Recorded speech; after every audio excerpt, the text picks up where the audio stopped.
Alors, quand en 1962, il a été décidé de faire Concorde, on en était où, nous? Eh bien, on avait la pleine maîtrise de l'industrie de l'aviation civile, l'aviation commerciale, avec Caravelle. Caravelle, c'était 850 à l'heure, 900, sur des distances moyennes, selon les versions qui tournaient autour de 2000 km.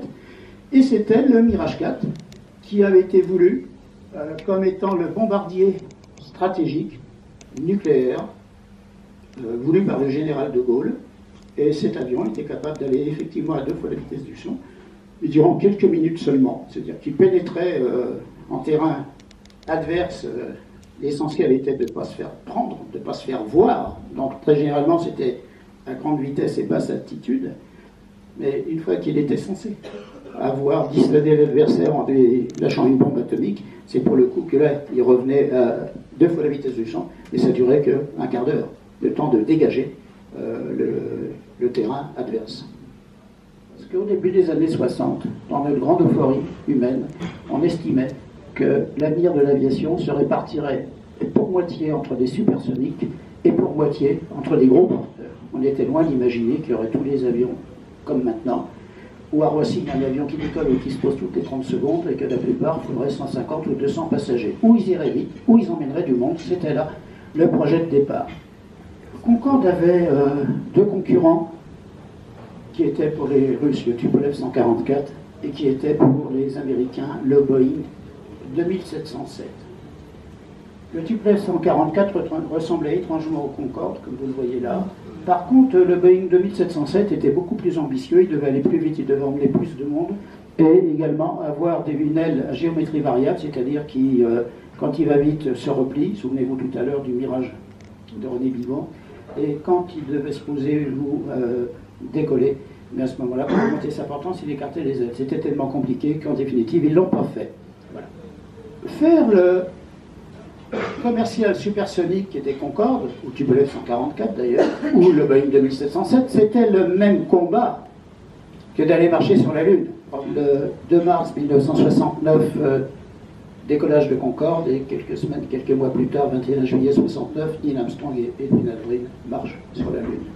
Fabuleuse histoire, certainement, technologiquement parlant, les 2 plus belles aventures du XXe siècle.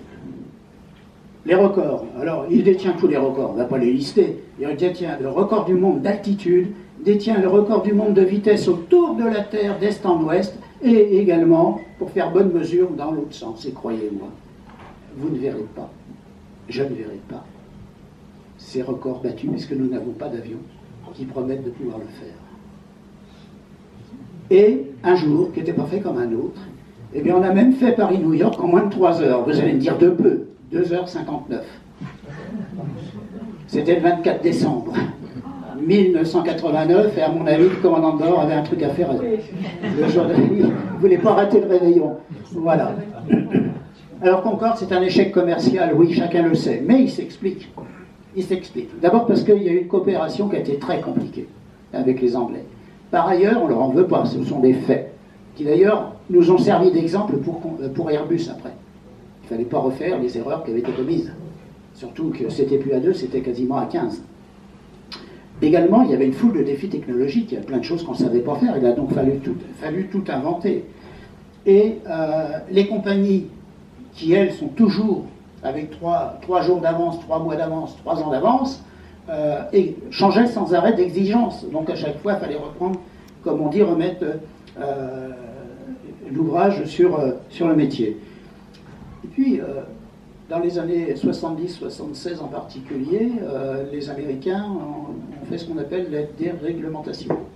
Donc en clair, ils ont commencé à inventer ce qu'on appelle aujourd'hui le low cost.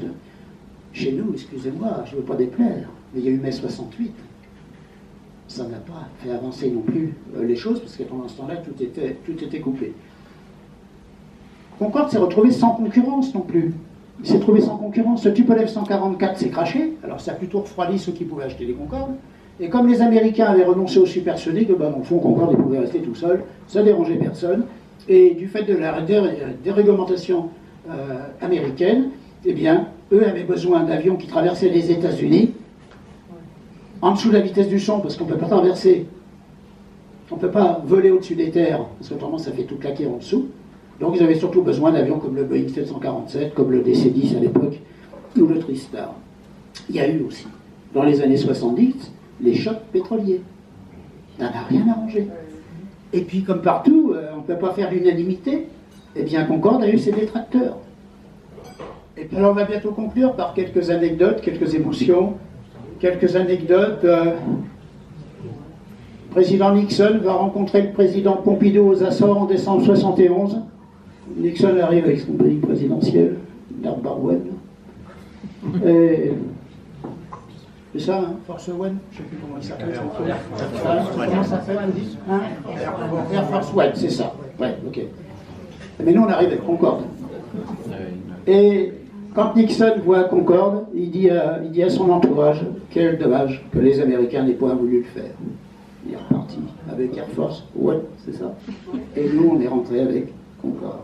J'ai eu la chance d'accueillir des milliers de passagers sur des vols. Puis, c'était des vols pour réaliser le rêve. Ça n'avait rien à voir avec un New York.